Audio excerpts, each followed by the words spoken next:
পাঠাগার.com-এ ইতিমধ্যে তোমরা যারা প্রেজেন্ট ইনডিফিনিট টেন্স নিয়ে বিগত ক্লাসগুলো করেছো তাদের জন্য আজকে আরও একটি মজার ক্লাস। খুবই কম সময়ের মধ্যে কিছু টেকনিক দেখাবো যেটা দিয়ে তুমি সহজেই প্রেজেন্ট ইনডিফিনিট টেন্সটা শনাক্ত করতে পারবে। যেমন আমরা ইতিমধ্যে পড়েছি যে যদি কোনো বাক্যে অভ্যাস বোঝায় আমরা ইতিমধ্যে পড়েছি, আবার একটু মনে করে দেই। কিংবা ধরো চিরন্তন সত্য বোঝায়, চিরন্তন সত্য, তাই না?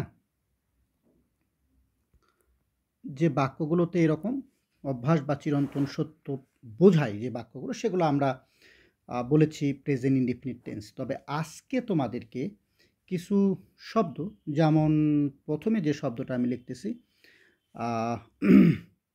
সচরাচর, মানে ইউজুয়ালি, USUALLY, ইউজুয়ালি, এটার বাংলা হলো সচরাচর। তো এই শব্দটা ব্যবহার করা হয় মানে বাক্যে, যেমন ধরো আমি যদি বলি যে আই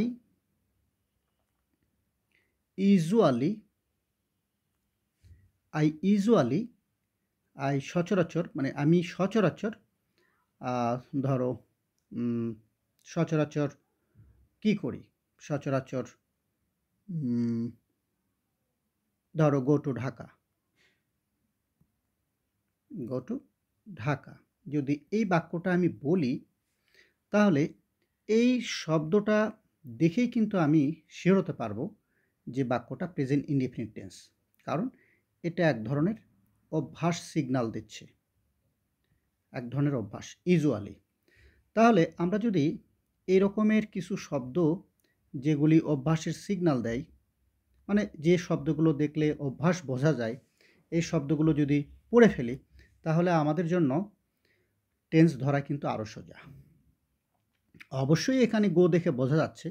যদি কেউ এই গো শব্দটাকে, ধরা যাক গো এখানে দিল না, মনে করো না দিয়ে বলল তারা I usually dash to Dhaka.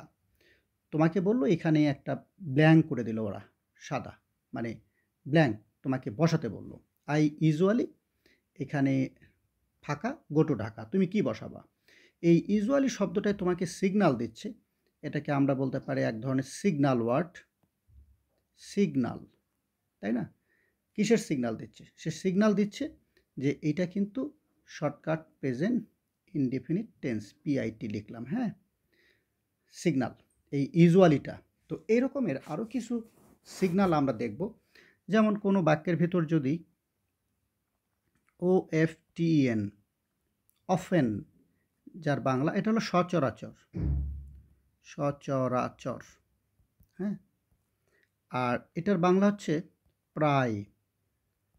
তো এটাও কিন্তু একটা সিগন্যাল ওয়ার্ড। যেমন প্রায় দিয়ে তুমি যদি একটা বাক্য লেখো, ধরা যাক সে প্রায় ঢাকা যায়, সি অফেন, সে প্রায়, এখানে যদি আমি ফাঁকা দেই টু ঢাকা দিয়ে, যদি তোমাকেই বলা হয় তুমি বসাও তো, কি বসাবে? মানে একটা ভার্ব তো এখানে বসাতে হবে, তাই না? তাছাড়া তো বাক্য হবে না। তুমি কি ভার্ব বসাবে? অবশ্যই পুরো বাক্যটা পড়ে শি অফেন টু ঢাকা, এটা পুরোটা পড়ে অনুমান করবে যে কোনটা দিলে ভালো হয়। তাহলে শি অফেন, আমি এখানে কিন্তু গো লিখব, এবং তোমরা জানো ও থাকলে শেষে ইএস যুক্ত করতে হয়, এর আগে নিয়মে আমরা পড়েছিলাম। তাহলে she often goes to Dhaka, কারণ এটা থার্ড পারসন সিঙ্গুলার, শি আছে, তাই না? তাহলে আমরা বুঝতে পারছি যে অফেনও কিন্তু একটা সিগন্যাল ওয়ার্ড। তাহলে ইউজুয়ালি একটা সিগন্যাল ওয়ার্ড, অফেন একটা সিগন্যাল ওয়ার্ড, এরকম সিগন্যাল ওয়ার্ড আমরা আরও কয়েকটা দেখব। দেখো অনেক আছে আসলে। যেমন আমরা অনেক জায়গায় পড়ি অলওয়েজ, এটাও কিন্তু একটা সিগন্যাল ওয়ার্ড। আচ্ছা, আমি সাদাটা দিয়ে লিখি। সিগন্যাল ওয়ার্ড যেমন হচ্ছে অলওয়েজ মানে কি? সর্বদা। তো সর্বদা মানে কি? একটা অভ্যাস বোঝায় না? যেমন কেউ যদি বলে যে তারা অলওয়েজ, তার মানে তারা সর্বদা ড্যাশ, তোমার কি দেওয়া যায়, টু স্কুল, তাহলে এখানে কি ভার্ব বসাবা তুমি? অবশ্যই প্রেজেন্ট সিম্পলের ভার্ব বসাতে হবে। দে ইউজুয়ালি এখানে কিন্তু দিতে হবে গো টু স্কুল, তারা সর্বদা স্কুলে যায়। তো এই গোর সাথে আমরা এস যুক্ত কেন করলাম না? কারণ এখানে দে আছে, দের সাথে কখনোই এস হবে না। দে থার্ড পারসন, কিন্তু এটা সিঙ্গুলার না, এটা একাধিক বোঝায়। কিন্তু সি এখানে একটা ব্যক্তি আছে, তাই না? বাট দের মধ্যে ব্যক্তি আছে অনেকগুলো, অনেকগুলো থাকলে কি ভার্বের সাথে এস বা ইএস হয় না, অনেকগুলো থাকলে হয় না। এই যে কথাগুলো আমি বলি না, কোনো জায়গায় কথাগুলো তোমাদের কিন্তু নোট নিতে হবে। যদি তুমি বিষয়টাতে দুর্বল হও, মানে তোমার যদি জানা না থাকে, এই যে বললাম যে এটা কিন্তু থার্ড পারসন সিঙ্গুলার, এটা কিন্তু একাধিক থাকলে কখনোই ভার্বের সাথে এই জায়গাটাতে কখনোই এস বা ইএস হবে না। যাই হোক, ওইটা আমার আলোচনার বিষয় না। তাহলে এখানে আমরা সিগন্যাল ওয়ার্ড কোনটা পাইলাম? অলওয়েজ। এরপর আমরা সিগন্যাল ওয়ার্ড দেখতে চাই। ধরো কোথাও লেখা আছে যে অন ফ্রাইডে, কোন একটা বাক্যের ভিতরে অন ফ্রাইডে, অন স্যাটারডে, এরকম আর কি। তো অন ফ্রাইডে মানে কি? শুক্রবারে করে। অন ফ্রাইডে মানে হলো এটা ভুল লিখলাম একটা, অন ফ্রাইডেস। এর বাংলা হলো প্রতি শুক্রবার, অন ফ্রাইডেস। তো প্রতি শুক্রবার এর মানে কি? এটাও তো একটা অভ্যাস বা নিয়মিত ঘটনা, অন ফ্রাইডেস। ঠিক একইভাবে কোথাও যদি লেখা থাকে কোনো বাক্যের মধ্যে ডেইলি, এটাও কিন্তু একটা সিগন্যাল ওয়ার্ড, ডেইলি। আবার যদি কোথাও লেখা থাকে রেগুলারলি, খেয়াল করো তো, এটাও কিন্তু সিগন্যাল ওয়ার্ড। মানে এগুলোর দ্বারা কিন্তু কোনো না কোনোভাবে, খেয়াল করে দেখো, অভ্যাস বা বা নিয়মিত কিছু না কিছু অর্থ প্রকাশ করতেছে, নিয়মিত ঘটনা, নিয়মিত কাজ, এরকম, তাই না? ঠিক এরকম যে ওয়ার্ডগুলো আছে, আমরা আরও কিছু ওয়ার্ড দেখি। ধরো একটা নতুন ওয়ার্ড কারোর জন্য, রেয়ারলি, RERELY, রেয়ারলি মানে কি? মানে দুর্লভভাবে, মাঝে মাঝে, এরকম। এটাও কিন্তু অভ্যাস বোঝায়, রেয়ারলি। ঠিক একইভাবেই নাও অ্যান্ড দেন যদি থাকে মাঝে মাঝে, এটা বাংলায় কিন্তু মাঝে মাঝে, নাও অ্যান্ড দেন। ঠিক একইভাবেই যদি কোনো বাক্যের মধ্যে এভরি ডে, তো এভরিডে মানে কি? তো এটা তো ডিরেক্ট বলেই দিচ্ছে প্রতিদিন, তার মানে এটাও কিন্তু একটা সিগন্যাল ওয়ার্ড। তারপরে ধরো এভরি ডের জায়গায় যদি কেউ বলে এভরি উইক, কথা তো একই। এভরি উইক থাকলেও কিন্তু তাই হবে, এভরি মান্থ থাকলেও কিন্তু তাই হবে। আবার ধরো ফ্রিকুয়েন্টলি, এই শব্দটা হয়তো কারো কাছে নতুন মনে হতে পারে। ফ্রিকুয়েন্টলি, QUENTLY, ঘন ঘন, প্রায়শ। তো এই যে ওয়ার্ডগুলো আমি লিখলাম, এই ওয়ার্ডগুলো, এখানে যে ওয়ার্ডগুলো, এগুলো কিন্তু প্রেজেন্ট ইনডিফিনিট টেন্সেই সাধারণত মানুষ ব্যবহার করে। মানে এই ওয়ার্ডগুলো ব্যবহার করলে বাক্যটা কোন টেন্সে হয়? অটোমেটিক প্রেজেন্ট ইনডিফিনিট টেন্সে হয়। তো এইগুলো দিয়ে পরীক্ষায় কিভাবে আসে সেটাও একটু তোমাদের দেখে দেই। ভেরি ইন্টারেস্টিং কিন্তু। পরীক্ষায় ধরো তোমাকে বলল কেউ একজন যে মিস্টার কুতুব, মানে কুতুব নামে কেউ একজন ড্যাশ এভরি উইক। এখন বলল যে এটা একটা ভার্ব বসাও, সঠিকভাবে একটা ভার্ব বসাও। এই সঠিকভাবে ভার্ব বসানো মানেই হলো রাইট ফর্ম অফ ভার্ব, মানে ভার্ব বসাও। তাহলে mister Kutub dash every week, তাহলে তুমি আগে বাক্যটা পড়বে, পুরো বাক্যটা পড়বে। প্রত্যেক সপ্তাহে মিস্টার কুতুব কী করে? এরকম তো, প্রত্যেক সপ্তাহে, তার মানে এখানে প্রত্যেক সপ্তাহ, এটা কিন্তু তোমাকে একটা সিগন্যাল দিচ্ছে, মানে তোমাকে ইঙ্গিত দিচ্ছে যে এই জায়গাটাতে তুমি প্রেজেন্ট ইনডিফিনিট টেন্স বসাও, মানে অভ্যাস, বাক্যটার অর্থটাই বলে দিচ্ছে, অভ্যাস, তাই নাকি? তাহলে আমরা দিব যে মিস্টার কুতুব তোমার ব্যায়াম করে, ধরো EXERCISES দেওয়া লাগবে, এক্সারসাইজেস। এটা কিন্তু ইম্পর্টেন্ট, মনে রাখতে হবে। যখনই আমরা প্রেজেন্ট ইনডিফিনিট টেন্সের ভার্ব লিখি, তখনই কিন্তু ভার্বের শেষে এস বা ইএস হতে পারে, সেটা নির্ভর করে এটার উপরে। এটা নিয়ে আমি অনেকবার কথা বলেছি, এটা অবশ্যই তোমাদের মাথায় রাখতে হবে। অবশ্যই যখনই তুমি প্রেজেন্ট ইনডিফিনিট টেন্স নিয়ে কোনো বাক্য লিখবে, পড়বে, বলবে, তোমাকে অবশ্যই ভার্বের সাথে এস বাই এস ইউজ করতে হবে। যাই হোক, তো আমার মনে হয় এটা তোমরা বুঝে গেছো। এখন আমি আর একটা জিনিস দেখাই তোমাদের। প্রেজেন্ট ইনডিফিনিট টেন্স আমরা অবশ্যই ব্যবহার করব ইতিমধ্যে যে ক্লাসগুলোর কথা বলেছি। এর সাথে আরও কয়েকটা অ্যাডভান্স লেভেলের কয়েকটা জিনিস দেখায় তোমাদের, খুবই মজা লাগবে। আমরা যখন বড় বড় বাক্য, একটা বাক্য আমি লিখি, তারপরে আমি নিয়মটা তোমাদের বলি, তাহলে মনে হয় ভালো হবে। ধরো কুতুব আমরা লিখলাম, Kutub will not go to Dhaka. আমি যদি লিখি তার বাংলা কি বলবা তুমি? Kutub will not go to Dhaka মানে কুতুব ঢাকা যাবে না। Kutub will not go to Dhaka, Dhaka যাবে না।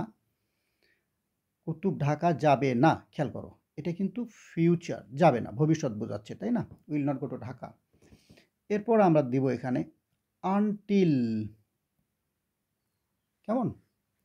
আনটিল। এরপরে আমরা এই যে আনটিলটা লিখলাম, এটা একটু মার্ক করে রাখি। আনটিল, এটা আমি লাল দিয়ে রাখি, তাহলে ভালো হবে তোমাদের জন্য। আনটিল। এরপরে আমি আরেকটা বাক্য লিখব, সেটা আমি সাদা দিয়ে লিখি, ইউ কাম ব্যাক। মনে করো, ইউ কাম ব্যাক। বাংলা কি দাঁড়ালো? Kutub will not go to Dhaka, Kutub Dhaka যাবে না। অর্থটা কিন্তু এরকম, Kutub will not go to Dhaka, Kutub Dhaka যাবে না, আনটিল ইউ কাম ব্যাক। তাহলে কুতুব ঢাকা যাবে না আনটিল ইউ কাম ব্যাক। তো এখানে বুঝতে পারছো জিনিসটা, যে কীভাবে কাজ করতেছে আসলে। এটা আমরা একটু তোমাদের আমি একটু অন্যভাবে দেখাতে চাচ্ছি, দেখি দেখাতে পারি কি না। দেখো তো, Kutub will not go to Dhaka, দেখা যাচ্ছে সাদাটা? দেখা যাচ্ছে। Kutub will not go to Dhaka until you come back. মানে এখানে কিন্তু মূলত দুইটা বাক্য, হ্যাঁ, দুইটা বাক্য, খেয়াল করো। Kutub will not go to Dhaka একটা বাক্য, আর একটা ইউ কাম ব্যাক। এখন যেটা ইন্টারেস্টিং ঘটনা সেটা হলো, তুমি এই যে এই পাশে যে জায়গাটা, আমি এটার মধ্যে ঢুকে আছি কেন, এটা একটু মিশে দেই। তো এইখানে দেখো, এই যে কুতুবের যে এই অংশটা, এটা কিন্তু ফিউচার, খেয়াল করো, মানে ভবিষ্যৎ। আর এই পাশে কিন্তু খেয়াল করো প্রেজেন্ট সিম্পল, প্রেজেন্ট ইনডেফিনিট বা প্রেজেন্ট সিম্পল ইউজ করছি আমরা, প্রেজেন্ট সিম্পল। তো এখন আমরা যদি বাংলা করি তাহলে কি হয়? Kutub will not go to Dhaka, Kutub Dhaka যাবে না আনটিল, যতক্ষণ না তুমি ফিরে না আসো। খেয়াল করো, তুমি ফিরে না আসো, তুমি, খেয়াল করো, তুমি ফিরে না আসো। তো এই যে বাংলাটা, এই বাংলাটা কিন্তু দেখে মনে হচ্ছে তুমি ফিরে না আসো, প্রেজেন্ট ভাব আছে, কিন্তু তুমি ফিরে না আসো। বাংলাটাই বলে দিচ্ছে এটা একটা প্রেজেন্ট টেন্সে, মানে প্রেজেন্ট ইনডিফিনিট। ওকে, তো অর্থটাই বলে দিচ্ছে প্রেজেন্ট ইনডিফিনিট। তো আমরা আসলে যেটা বলে থাকি, যে যদি এই যে আনটিল দেখতেছো, হ্যাঁ, তো কোনো বাক্যের, দুটো বাক্যের, যেমন এখানে কিন্তু দুটো বাক্য, এই পাশে একটা বাক্য, এই পাশে একটা বাক্য, দুইটা বাক্য, হ্যাঁ, মানে দুইটা ক্লজ, আসলে আমরা বাক্য না বলে ক্লজ বলবো এগুলোকে। দুইটা বাক্য বা দুইটা ক্লজ যদি এই যে আনটিল বা টিল, আনটিল তো আমরা লিখলাম, খেয়াল করবা টিল বানান দুইটা টি, আনটিল কিন্তু একটা টি, টিল দুইটা, আনটিল একটা, তারপরে হচ্ছে টিল আনটিল, তারপর হলো ওয়েন, তারপর হচ্ছে ধরো অ্যাজ সুন অ্যাজ, এটাও হতে পারে, তারপর ধরো বিফোরও হতে পারে, তারপর আফটারও হতে পারে।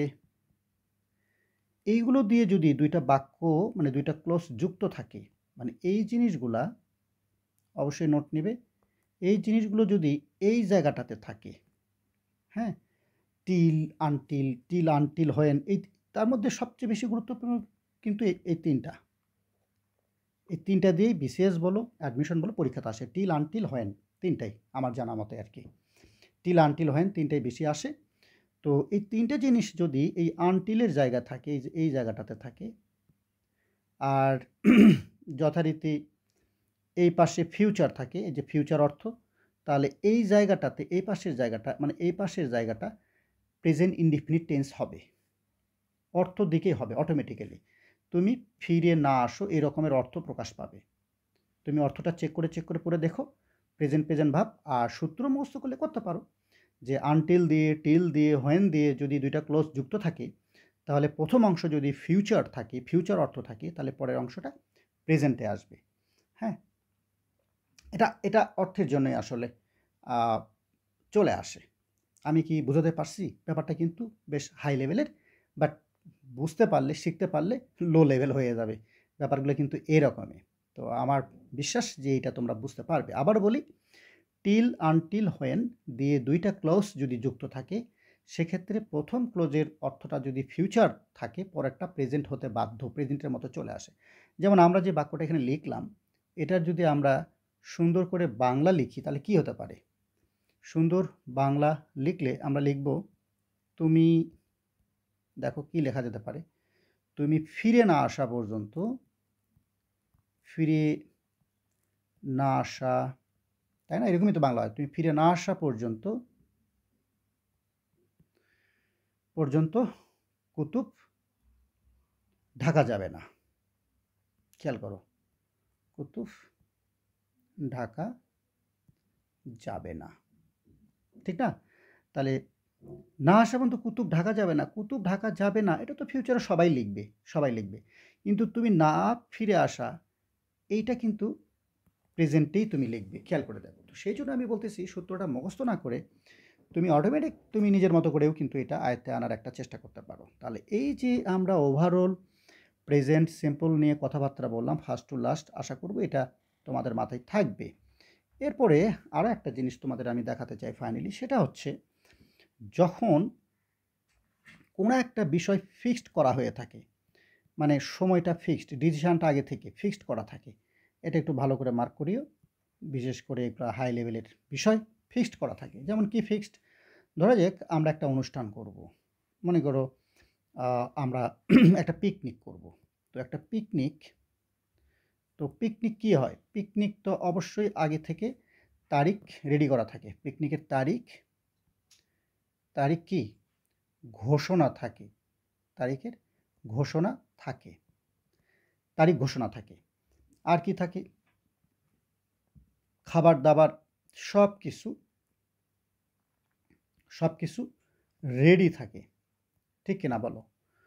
অর্থাৎ তারিখ ঘোষণা থাকে, সব কিছু রেডি থাকে শুধু যাওয়ার জন্য। তো এই রকমের যদি ফিক্সড করা থাকে সব কিছু, তাহলে আমরা যদি বাক্যটা এরকম বলি, ধরো আমাদের একটা পিকনিক, সব কিছু ফিক্সড করা আছে। এখন আমরা বলতে চাচ্ছি যে আমাদের পিকনিক শুরু হবে, মনে করো 10 তারিখে শুরু হবে, মানে আমরা 10 তারিখে যাব। কথাটা খেয়াল করো, একটু খেয়াল করতে হবে। আমাদের পিকনিক 10 তারিখে শুরু হবে, বাট এটার কিন্তু ঘোষণা ক্লিয়ার করা, বাজারঘাট ক্লিয়ার করা, সব কিছুই ক্লিয়ার করা, সবাই মনে করো যাওয়ার জন্য রেডি হয়ে আছে।